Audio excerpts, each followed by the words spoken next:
शिवाय नमस्तुभ्यम दोस्तों, मेरे चैनल ओम रूही ब्लॉग में मैं रूही मिश्रा अपने चैनल में आप सभी का स्वागत करती हूँ। आज मैं आप सभी को वीडियो में जानकारी शेयर करने वाली हूँ कि जन्माष्टमी 25 तारीख को है या 26 तारीख को है। जन्माष्टमी का व्रत सबको रखना चाहिए या नहीं। जब हम रात्रि में भगवान कृष्ण का जन्म करेंगे उसके बाद हमें एक कार्य कौन से करने हैं, संतान प्राप्ति के लिए हमें कौन सा पाठ करना चाहिए, पूजा सामग्री में हमारे साथ क्या क्या होना चाहिए और साथ ही हमें इस दिन क्या भोग लगाना चाहिए जो हमारे लड्डू गोपाल को प्रिय है और जन्माष्टमी को लगाना ही चाहिए। और रात्रि में जब हम जन्म करा लेते हैं तो उसके बाद हमें क्या क्या करना चाहिए, इससे सभी जुड़ी जानकारी आप इस वीडियो में प्राप्त करेंगे। वीडियो के अंत तक बने रहिएगा। वीडियो को लाइक और कमेंट में कृष्ण जन्माष्टमी भादव मास की कृष्ण पक्ष की अष्टमी तिथि को कृष्ण जन्माष्टमी मनाया जाता है। 2024 कृष्ण जन्माष्टमी 25 या 26 अगस्त को है। तो 25 की रात्रि में 3:39 से अष्टमी तिथि लग जाएगी और जो कि आपकी 26 तारीख को रात्रि 2:19 तक रहेगी। तो इसीलिए उदया तिथि के हिसाब से कृष्ण अष्टमी का जो व्रत और त्योहार हम सब मनाएंगे वो होगा 26 अगस्त को। अब हम जानते हैं क्या कृष्ण जन्माष्टमी का व्रत सबको रखना चाहिए या नहीं। तो कृष्ण जन्माष्टमी का व्रत सबको रखना चाहिए, लेकिन अगर कोई हल छठ यानी ललही छठ का व्रत करते हैं तो बहुत सारी माताएं बहनें कृष्ण जन्माष्टमी का व्रत नहीं रखती हैं। लेकिन अगर आपकी इच्छा हो तो आप रख सकते हैं, इसमें कोई मनाही नहीं होती है। जब भी हम व्रत करते हैं तो व्रत के नियम यही होते हैं कि एक दिन पहले से लहसुन प्याज का त्याग होना चाहिए, आपका सात्विक भोजन होना चाहिए। जब आप कृष्ण जन्माष्टमी का व्रत करेंगे तो बहुत सारे लोग निराजली व्रत करते हैं और जब जन्म करा लेते हैं उसके बाद ही जल को ग्रहण करती है। जैसे जो माताएं बहनों को संतान नहीं है वो इस दिन निराजली अगर व्रत करती हैं और रात्रि में आगे आपको मैं बताऊंगी वो कार्य अगर करती हैं तो निश्चित ही कृष्ण गोपाल लड्डू गोपाल की कृपा जरूर होती है। लेकिन व्रत को आप सेंधा नमक भी खा सकते हैं और आप व्रत करना जरूरी होता है। अगर आपका शरीर सामर्थ्य नहीं है तो आप व्रत ना करें, आप पूजा ही कर ले, लेकिन आपका भोजन सात्विक होना चाहिए। आप पहले से जैसे रहते आए हो आप वैसे ही रहिए।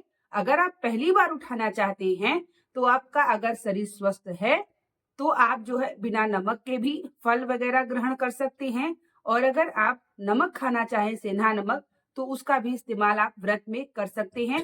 एक दिन पहले से नियम का पालन जरूर करिएगा, यानी आपका सात्विक भोजन होना चाहिए। और जो लोग निराजली रहते हैं वो रात्रि 12 बजे के बाद व्रत का पारण जो है जल पी लेते हैं, लेकिन व्रत का जो पारण होगा वो अगले दिन होगा यानी 27 तारीख को होगा। तो आप व्रत तो इस दिन सभी को करना चाहिए। कृष्ण जन्माष्टमी आप फलहार लेकर के करिए, आप आपका शरीर हो निराजली रहिए, आपके शरीर के हिसाब से है, लेकिन रहना हमारे हिसाब से जरूरी होता है कृष्ण जन्माष्टमी, क्योंकि इस दिन भगवान श्री कृष्ण का जन्म हुआ था। साथ ही अगर जो लोग अपने घर में लड्डू गोपाल नहीं रखे हैं और वो लाना चाहते हैं तो कृष्ण जन्माष्टमी का दिन बहुत ही श्रेष्ठ होता है, इस दिन आप ला सकते हैं।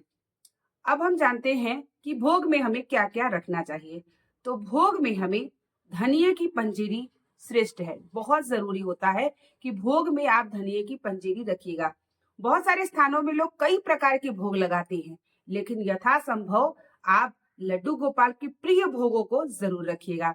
जैसे आपने जो है धनिये की पंजीरी, माखन मिश्री का भोग प्रिय है, पंचामृत जरूर रख लीजिएगा, फल रख लीजिएगा और खीरा आपको जरूर रखना है क्योंकि उसके आपको जन्म कराना है कृष्ण गोपाल को। साथ ही लड्डू का भोग भी रख लीजिएगा। इस तरीके से भोग आप रख लीजिएगा। अगर आपके यहाँ और भी तरीके से भोग लगते हो कृष्ण गोपाल के तो बहुत ही श्रेष्ठ है। अब हम जानते हैं कि रात्रि में जब हम जन्म कराएंगे, जन्म 12 बजे के बाद ही होता है।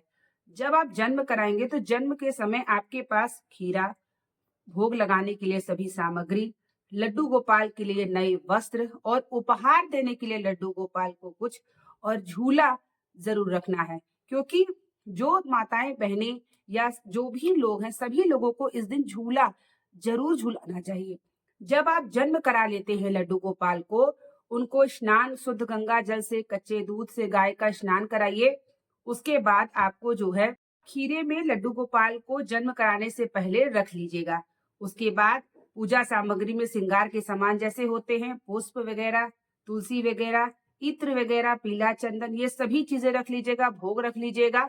श्रृंगार कराने के बाद, स्नान कराने के बाद भोग लगाइए और उसके बाद उन्हें झूला पर बैठाइए और झूले पर पति पत्नी परिवार सहित सभी लोग कम से कम 11 या 21 बार राधे राधे बोल करके झूला को झुलाइए।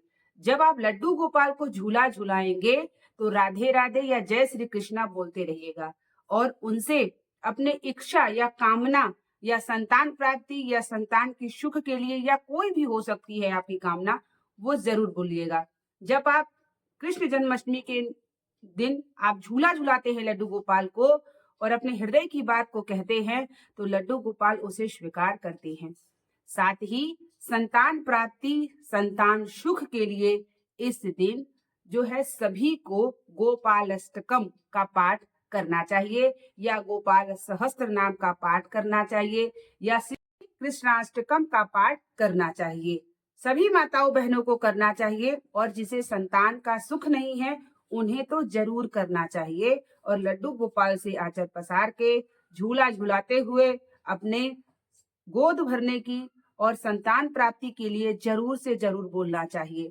इस दिन कृष्ण जन्माष्टमी है, इस दिन भगवान श्री कृष्ण का जन्म हुआ था और ऐसे में अगर आप लड्डू गोपाल की सेवा इस दिन करते हैं और उनका जन्म उत्सव कराते हैं तो आपके घर में सुख समृद्धि और श्री कृष्ण की कृपा बनी रहती है और संतान आपके घर में अगर है या संतान नहीं भी है तो संतान सुख जरूर बना रहता है अगर आप हृदय भाव से लड्डू गोपाल की सेवा प्रतिदिन करना शुरू कर देते हैं।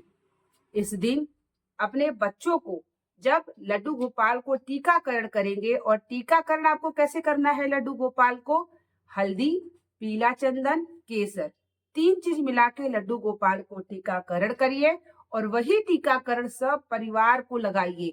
उनका आशीर्वाद है वो टीकाकरण, बच्चों को लगाइए, सबको लगाइए। रात में जब आप जन्म कराएंगे उस समय सब परिवार सहित जो है जन्म करा के बढ़िया से उनका श्रृंगार करिए, आरती करिए और सब परिवार सहित झूला झुलाइए। उनके लिए नए नए वस्त्र जो उपहार में देना चाहते हो उपहार भी जरूर ला लीजिएगा। आप लोग उपहार में आप कुछ भी ला सकते हैं जो भी आपको यथा संभव हो। तो इस दिन लड्डू गोपाल को उपहार में भी कुछ न कुछ जरूर देना चाहिए। अगर जो व्यक्ति व्रत नहीं करना चाहते हैं तो भी आप जो है रात्रि की पूजन विशेष होती है, रात 12 बजे के बाद सबको जन्मोत्सव मनाना चाहिए जिससे कृष्ण गोपाल की कृपा आपके घर में बनी रहे। तो कृष्ण जन्माष्टमी 26 तारीख को है। आप लोग ध्यान पूर्वक रहिएगा और तैयारी अपनी कर लीजिएगा लड्डू गोपाल के लिए जो जो आपको लाना है और लड्डू गोपाल सेवा में लगे रहिएगा और आपके ऊपर, आपके घर पर लड्डू गोपाल की कृपा बनी रहे, यही मैं कामना करती हूँ और उम्मीद करेंगे कि वीडियो आपको अच्छे से समझ में आ गई होगी। और भी मैं जन्माष्टमी से जुड़ी जानकारी, पूजा विधि भी आपको मैं शेयर कर दूंगी। अगर आपको अच्छे से समझ में नहीं आएगी तो मैं आपको रात्रि की पूजा विधि भी मैं आपको मिलते हैं नेक्स्ट वीडियो और नेक्स्ट जानकारी के साथ। तब तक के लिए आप लोगों को श्री शिवाय, नमस्तुभ्यम, हर हर महादेव।